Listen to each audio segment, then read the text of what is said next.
திருவள்ளூர் மாவட்டத்தில் நாளை பள்ளிகள் செயல்படும் என்ற அறிவிப்பு வெளியாகியிருக்கிறது. மழை காலத்தில் விடுக்கப்பட்ட விடுமுறையை ஈடு செய்வதற்காக திருவள்ளூர் மாவட்டத்தில் நாளை சனிக்கிழமை பள்ளிகள் செயல்படும் என்று அறிவிக்கப்பட்டிருக்கிறது.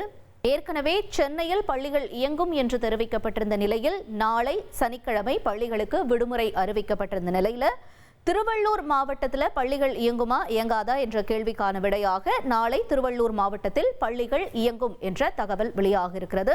அண்மை செய்தியாக பார்த்தோம். இனி செல்லும் இடமெல்லாம் செய்தி. தந்தி டிவியின் வாட்ஸ்அப் சேனலை ஃபாலோ பண்ணினா செல்ல இருக்கும் இடமெல்லாம் செய்தி. இதோ QR கோட் இப்பவே ஸ்கேன் பண்ணுங்க, ஃபாலோ பண்ணுங்க.